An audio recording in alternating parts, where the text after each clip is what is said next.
Welcome to the deep dive. Right now, today, August 22, 2025, our economy is undergoing some pretty intense real-time changes. Absolutely. President Trump's sweeping tariff policies are actively reshaping things, everything from international trade right down to what you see on your local store shelves. Yeah, the ripple effects are huge. Just look at the headlines. I mean, courts are battling over the legality of some of these tariffs. Yeah. The U.S. Court of International Trade ruled certain IEPA tariffs illegal. Right, the International Emergency Economic Powers Act ones. That's usually for national security threats. Exactly. And though they're illegal, they actually continue during appeal. Which keeps the uncertainty going for businesses. Totally. And speaking of businesses, they're making big moves, like Canadian furniture giant Prepack. They just closed their British Columbia plant. Oh yeah, I saw that. Big job losses there. 170 union jobs gone, relocating to North Carolina. And they cited tariffs as a reason. And what we're seeing in these headlines, it's really more than just trade policy in action. It feels like the tremors of a seismic shift in conservative economic thinking. A seismic shift. How so? Well, it's a foundational departure, really, from decades of established conservative views on the economy, its role in society. It's kicking off these massive debates about jobs, prices, what American prosperity even means anymore. So the big question is, why are today's economic policies triggering these legal battles, these job relocations, and this really fierce debate over what it truly means to be a conservative? That's what we need to unpack. Right. Today, we're digging into a stack of fascinating sources, annual reports, post-election analyses, detailed economic impact studies. Our mission is to, unpack this dramatic transformation that's currently reshaping conservative economic thinking. Focusing on tariffs, industrial policy, this new vision for America. Exactly. We'll explore what's driving these changes, the real-world impacts, like with Prepack, and the powerful arguments, both for and against this new direction. Sounds good. There's a lot there. Okay, so with that context set, let's dig into the core ideas. For decades, there was this certain, maybe blind faith in markets. It dominated right-of-center economic thinking. Yeah, that's a fair way to put it. It often felt like a pretty limited menu of solutions. Tax cuts, deregulation, free trade, kind of the standard playbook. Right. But our sources show a really profound shift, something that picked up speed, especially in 2024. Yeah, what's fascinating here is how organizations like American Compass, or a conservative think tank focused on the working class, are leading this charge. Okay. They're actively rejecting what they actually call market fundamentalism. Market fundamentalism. So what's the argument against it? Well, they argue that the old approach just failed to address serious challenges facing everyday Americans. Things like, family stability, community strength. Things beyond just the raw numbers. Exactly. Instead, the focus was often on pure economic efficiency, and sometimes maybe even things like cheap labor and rising corporate profits. So if that old playbook is being, set aside, what does this actually mean for conservatism itself? How is it redefining its core economic principles? Well, it means applying conservative principles to today's problems, right? Yeah. Moving beyond what someone called a dog-eared 1980s playbook. This new consensus emphasizes the importance of family, community, and crucially domestic industry to national liberty and prosperity. So strengthening from within. Yeah, it's a call for a more, let's say, thoughtful and responsive conservatism, one that looks at what really strengthens the nation. Clearly, the intellectual foundations are getting a serious re-examination here. Definitely. And the sources even point to President Trump's pick of Senator J.D. Vance as his running mate. They see that as a key signal of this break with what they call Reagan-era orthodoxy. Right, it sends a message. It signals a real shift, almost like, as you said, a political tectonic plate shifting. Okay, so if this new conservative thinking isn't just theory, what are the actual policies? What's in this back-to-work agenda where this new right is making its mark? Right, connecting it to the bigger picture. Yeah. These new policies are really designed to strengthen working families, revitalize domestic industry, and secure economic sovereignty. Okay, so what are some examples? Well, take industrial policy. This was once, anathema is the word used. Basically unthinkable for most conservatives. Right, government picking winners and losers, that whole argument. Exactly. But now it's gaining unprecedented acceptance. The conversation has shifted from if it works to how it should be structured. Interesting. So how should it be structured, according to this view? The emphasis is on productive capacity, our ability to actually make things here at home even if it's not always the absolute cheapest option that's valued over just capital efficiency. Which often means chasing the lowest production cost globally, wherever that might be. Precisely. And the GPS Act, supporting domestic semiconductor manufacturing, that's often cited as sort of empirical validation of this new framework. It certainly sounds like a powerful change, but, you know, historically, industrial policy faced criticism, right? Creating inefficiencies, the government getting too involved. Yeah, picking winners and losers. Do these sources address how this new right approach aims to avoid those old pitfalls? That's a really good point, and the sources do seem to acknowledge those past critiques. They argue this isn't about just propping up failing industries. Okay. Instead, it's about targeted investment in strategic sectors, things crucial for national security, for long-term economic resilience, like semiconductors, where we saw those supply chain vulnerabilities during recent crises. Painfully clear, yeah. So the focus is more on creating maybe a level playing field or incentives for private industry to invest here domestically, less about direct government management. Got it. What else is part of this agenda? Then there's labor. There's been a real transformation, the sources say, in the conservative attitude toward organized labor. Really? That sounds surprising. It is. I mean, it even led to something pretty remarkable. The Teamsters president, Sean O'Brien, actually showing up at the Republican National Convention in 2024. Wow. Okay. So this new thinking looks at things like alternative forms of worker representation. It focuses on workplace issues, trying to move beyond old political divides and find some common ground. And education. Yeah, education too. There's a push to sort of rethink the purpose of public education, shifting away from what they call a college-for-all paradigm. So more focus on other pathways. Exactly. The Workforce Training Grant, which was codified in the American Workforce Act, aims to redirect federal money to employer-led training programs, building non-college pathways for young people directly into skilled trades, high-demand jobs. Makes sense. And family policy. Big changes there, too. Reforms to the child tax credit, championed by House Ways and Means Chair Jason Smith, passed with huge bipartisan support. Huge. 357 to 70 overall. Among Republicans, it was 169 in favor to 47 against. That's significant bipartisan agreement. It really is. Yeah. And it represents a move toward more direct support for families, prioritizing things like parental choice and family stability. So it definitely sounds like a more strategic, maybe more active government role in the economy, but guided by these specific conservative priorities: family, community, national industry. That sums it up pretty well.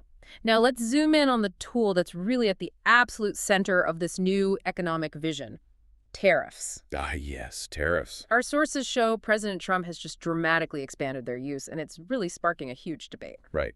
This raises the key question. What exactly are Trump's tariff plans now, and how do they differ from maybe what we saw before? What did the sources say? Well, he announced a universal 10% tariff on all U.S. imports effective April 5th, 2025. 10% across the board. Yeah. And on his first day back in office, he imposed a 10% tariff on Chinese goods and a 25% tariff on goods from Mexico and Canada. 25% on neighbors? And he intends to impose a 60% tariff, maybe even more, on all Chinese goods. 60%. With the stated goal of phasing out essential goods imports from China entirely over 4 years. And he might even revoke China's Permanent Normal Trade Relations Status, PNTR. Okay, explain PNTR quickly. Sure. PNTR basically grants a country lower tariff rates, the standard ones. Revoking it for China would mean their goods face much, much higher import taxes. It's a big deal. Those are definitely some major tariff proposals. What did the sources suggest are the immediate economic implications? For consumers, businesses, plans of that scale must have big effects. Well, the primary goal, as laid out in the sources, is pretty clear.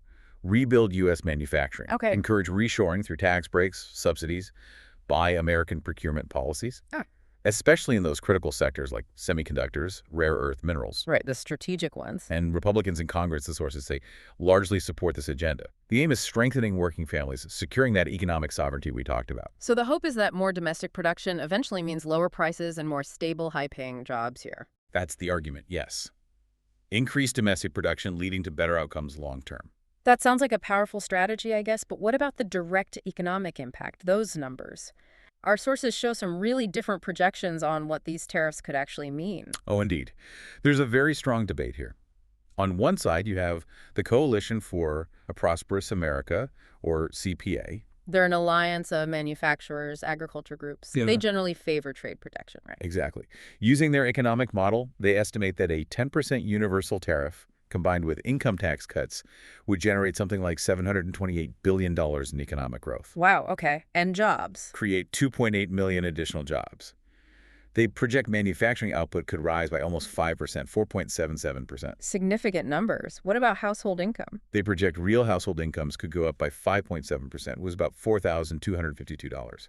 And they argue that, yes, there's a price impact, but it's small initially, maybe half a percentage point per year. So cumulative 3.26% over 6 years. Right. And they argue that's more than offset by the wage increases. They also point to research, like a U.S. International Trade Commission study on steel tariffs. What did that find? It found that a 25% steel tariff only increased average steel prices by 2.47%. So not a one-to-one price increase. Okay, that paints a very positive picture, especially factoring in income tax cuts alongside the tariff. It does. But the immediate concern for a lot of people, I imagine, is how tariffs might raise the price of everyday stuff.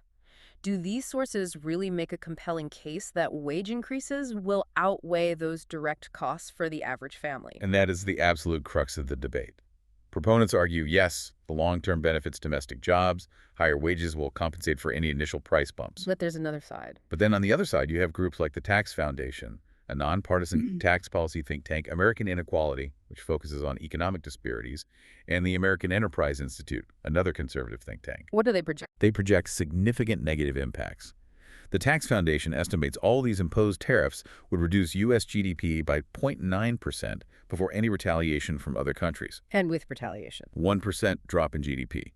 They foresee a net reduction of almost 1 million jobs, 972,000 full-time equivalent jobs lost. So the opposite of the CPA projection. Completely. They argue tariffs raise prices for consumers, acting like a consumption tax that hits low-income Americans hardest. How much harder? Well, American Inequality states tariffs could make the average American household lose about $3,800 annually. And the lowest 10% of households might spend 4% of their disposable income just on tariffs, compared to only 1.6% for the top 10%. It's truly a tale of two economies in these projections. I mean, as a listener, you're left weighing some really serious numbers against fundamentally different visions for the economy. Absolutely. This isn't just abstract economic theory, is it? It's about how these decisions potentially play out in your grocery bill, your job security, the future of American manufacturing. Exactly. And the real-world consequences are already starting to emerge, like with that pre-pack case we mentioned at the start. Right, the Canadian furniture company. Yeah. Closed its BC plant, 170 union jobs gone, moved to North Carolina. The company specifically cited tariffs as a reason. But is it that simple? Well, critics suggest it might have been a longer-term strategy anyway. They note Prepack was bought by a private equity firm back in 2019. And its North Carolina plant actually opened in 2021 before the most recent tariff hikes. So other factors could be at play. Critics point to things like North Carolina's much lower minimum wage, $7.25 an hour, and the non-unionized workforce there. Some Canadian commenters were apparently furious, calling for boycotts. So that case really illustrates the complexity. Multiple layers, mixed motivations, different impacts depending on who you ask. It's a perfect example of how messy these things can be in the real world. Okay, shifting gears slightly. Beyond the specific policies and the numbers, our sources dig into a really fascinating ideological debate within conservatism itself. Can populism and conservatism truly coexist, or are they fundamentally at odds? This is a core question for this new right. You have figures like George Will, the prominent conservative columnist. Right, a very established voice. He argues they are flat-out incompatible ideologies. He defines populism as basically translating public passions directly into government action, usually through a strong leader, maybe bypassing constitutional checks. And for him, conservatism is different. For Will, true conservatism values institutions, civility, restraint, things populism might disregard. But Orrin Cass from American Compass, we mentioned them earlier, he offers a different take, right? He sees populism maybe as a potential conservative force. Precisely. Cass suggests there could be a good populism. He defines that as attending to the actual concerns that people raise. Listening to the grassroots. Yeah, and recognizing that policy involves values judgments that go beyond just pure economic efficiency numbers. So, like the family and community values mentioned earlier? Exactly. He sees Trump, despite acknowledging flaws, as having exposed weak, poorly built, outdated structures in the old Republican Party. And also, By giving voice to the concerns of non-college educated working-class Americans who felt left behind by the old consensus, Cass advocates for building a multi-ethnic working-class conservatism.